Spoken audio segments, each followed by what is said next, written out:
পর্যাপ্ত পরিমাণ graphics card কিন্তু এখন আমাদের স্টকে আছে। যারা সিঙ্গেল কিনতে চাচ্ছেন চলে আসেন, সিঙ্গেল দেওয়া যাবে।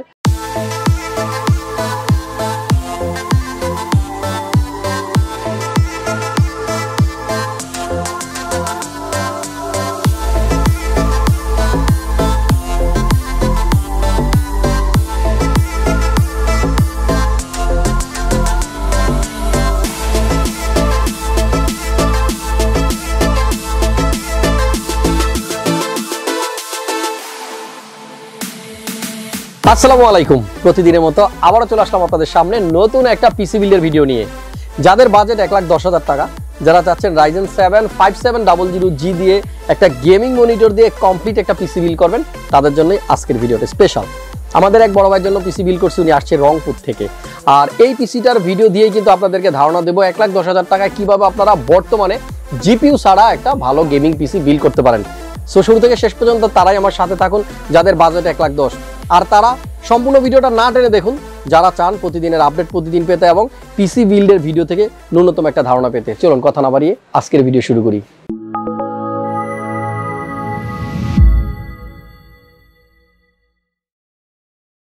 আলহামদুলিল্লাহ, আপনারা যারা আমার মেয়ের জন্য আমার জন্য দোয়া করেছিলেন, আপনাদেরকে অনেক অনেক ভালোবাসা আমার পক্ষ থেকে। আপনাদের দোয়ায় আল্লাহর রহমতে এখন সে অনেকটাই সুস্থ। গত ভিডিওতেও দেখলাম অনেকেই কমেন্টে জিজ্ঞেস করতেছেন যে হাসান ভাই আপনার মেয়ের অবস্থা এখন কেমন। সো আমি আল্লাহর কাছে লাখো কোটি শুকরিয়া জানাই, আমার মেয়েকে দ্রুতই সুস্থতা লাভ করাই দিছে। আর রিসেন্টলি যেটা নিউজ পেলাম কিছুক্ষণ আগেও, আশা করতেছি 2-3 দিনের মধ্যে আমরা হসপিটাল থেকে বাসায় যেতে পারবো। যাই হোক, কথা বলতেছিলাম যে ব্যাপারে 1,10,000 টাকার পিসির বিল্ডে আজকে কি থাকবে এখন আপনাদেরকে সেই ধারণাই দেবো। প্রথমে প্রসেসরটা নিয়ে কথা বলি। আমাদের আজকের বিল্ডে কিন্তু প্রসেসর Ryzen 7 5700G। আর এই প্রসেসরটা মূলত যারা আপাতত গ্রাফিক্স কার্ড ছাড়া একটা ভালো গেমিং পিসি বিল্ড করতে চান, যেহেতু গ্রাফিক্স কার্ডের দাম আসলে আরেকটা কথা না বলে পারতেছি না, অনেকেই রিকোয়েস্ট করেছিলেন আমাকে যে প্রাইসটা বাড়তেছে না কমতেছে, একটু ধারণা দেওয়ার জন্য। ছোট যে সমস্ত কার্ডগুলো আছে 730, 1030, 1050 Ti, এই প্রাইসগুলা মানে এই গ্রাফিক্স কার্ডের প্রাইসগুলো যদিও কিছুটা কমছে, বাট বড় যে কার্ডগুলো আছে সেগুলার প্রাইস আগের মতোই আছে, খুব একটা চেঞ্জেস হয় নাই। সো এটা নিয়ে আর নতুন করে কি বলবো।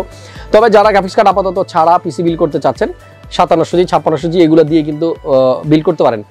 আমরা আজকে যে প্রসেসরটা ইউজ করতেছি এই বিল্ডের সাথে Ryzen 7 5700G, এটাতে 8 কোর 16 থ্রেড, মানে 8টা কোর থাকবে, 16টা থ্রেড থাকবে। আর এটার clock speed 3.8, best clock speed. Boost clock speed হলো 4.6 আর ক্যাশ মেমোরি 20। সো এই চমৎকার প্রসেসরটা দিয়ে কিন্তু আমাদের ভাইয়ের পিসিটা আমরা বিল্ড করলাম।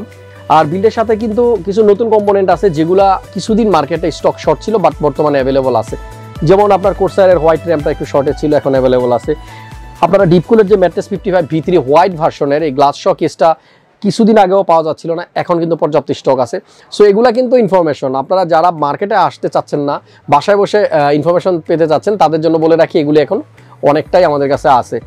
আর বিল্ডের সাথে আমরা যে মাদারবোর্ডটা ইউজ করছি অরাসের B550M অরাস এলিট মাইক্রোটিক্স একটা মাদারবোর্ড। মাইক্রোটিক্স হলেও কিন্তু এর বিল্ড কোয়ালিটি বেশ ভালো। চমৎকার এই মাদারবোর্ডটা থাকতেছে আজকের বিল্ডের সাথে। আর আমি কিন্তু প্রত্যেকটা প্রোডাক্টের প্রাইস স্ক্রিনে লিখে দেই, খুবই ভালো লাগে যখন আপনারা বাসায় বসে এই ভিডিও থেকে আইডিয়া নিয়ে মার্কেটে আসার পরে বলেন যে ভাই বাইচা গেছি, আপনার প্রাইসগুলো দেখে আর কেউ ঠকাতে পারবে না। যাই হোক, আমাদের আজকের বিল্ডের সাথে আমরা র্যাম ইউজ করেছি কোর্সার ভেঞ্জেন্স 8GB Pro, 8GB করে 16GB 3200 MHz হোয়াইট ভার্সন। 2টা র্যাম আছে 16GB এবং আমার মনে হয় 16GB র্যাম আমাদের মোটামুটি সবার কাজের জন্য পারফেক্ট। বাজেট থাকলে আপনারা আরও বাড়ায় নেবেন, সমস্যা নাই। যদিও আমাদের মাদারবোর্ডে কিন্তু 4টা র্যাম লাগানোর জায়গা আছে।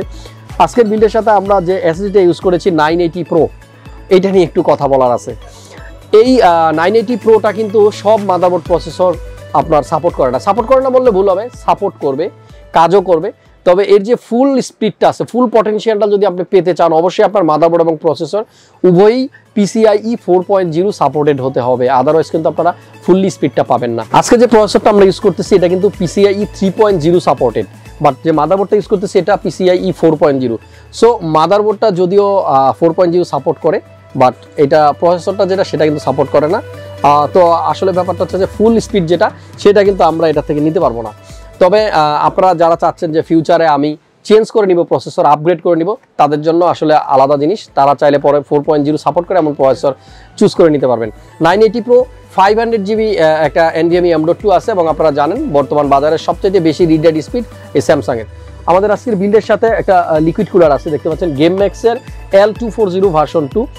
এই লিকুইড কুলারটাও কিছুদিন স্টক ছিল না, এখন পর্যাপ্ত স্টক আছে, নিতে পারেন। 240 গেমম্যাক্সের L240 ভার্সন 2 কিন্তু আমরা অলরেডি পিসিতে কানেক্ট করেছি। পাম্পের উপরে যে ডিপকুল লেখা সহ যে লাইটিং, সেটাও কিন্তু দেখতে বেশ সুন্দর লাগে। আর বিল্ডের সাথে আজকে কিন্তু একটা গেমিং মনিটর ইউজ করা হয়েছে, এখানে দেখতে পাচ্ছেন MSI, আর এটা কিন্তু কার্ভ মনিটর, 144 হার্জ এবং 1 মিলি সেকেন্ড রেসপন্স টাইম। আর চমৎকার এই মনিটরটা কিন্তু আপনারা যখন আনবক্স করবেন বাসায় নিয়ে, তখন দেখতে পারবেন যে এটা কতটা সুন্দর। বিল্ডের সাথে যে পাওয়ার সাপ্লাই আমরা আজকে ইউজ করেছি সেটা হলো ডিপকুল ব্র্যান্ডেরই DA700, 700 ওয়াটের একটা পাওয়ার সাপ্লাই, যেটা 5 ইয়ার্সের ওয়ারেন্টি থাকবে, 80+ ব্রোঞ্জ সার্টিফিকেট। এবং পাশাপাশি আমাদের আজকের বিল্ডের সাথে কিন্তু একটা র্যাপো ব্র্যান্ডের কিবোর্ড আছে, mechanical gaming RGB keyboard V500 Pro, এই কিবোর্ডটা কিন্তু আছে। আর মাউস হিসাবে কোর্সারের একটা মাউস ইউজ করা হয়েছে, কাটার প্রো।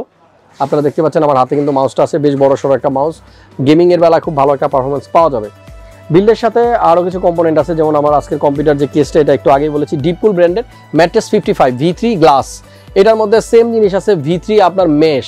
সো গ্লাসটা যাদের ভালো লাগে গ্লাস নেবেন, মেশ যাদের ভালো লাগে মেশটা নেবেন। তবে এয়ারফ্লো ভালো পেতে হলে অবশ্যই আপনাদেরকে মেশটা চুজ করতে হবে।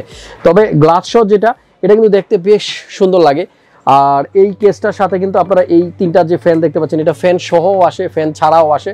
ফ্যান ছাড়া যদি আপনারা কিনেন, এই কেসটা আপনারা 4500 টাকার আশেপাশে পাবেন। আর ফ্যান সহ যদি কিনেন, সেক্ষেত্রে কিন্তু প্রাইসটা আরও বেশি হবে। বিল্ডের সাথে এক্সস্টের জন্য যে ফ্যানটা ইউজ করা হয়েছে, এটা কিন্তু আলাদা লাগানো হয়েছে, এটা কেসিংয়ের সাথে থাকে না। সো সেক্ষেত্রে আপনারা অবশ্যই মাথায় রাখবেন, যদি আপনাদের পিছনে ফ্যান নাও থাকে, অবশ্যই একটা ফ্যান লাগাই নিতে হবে।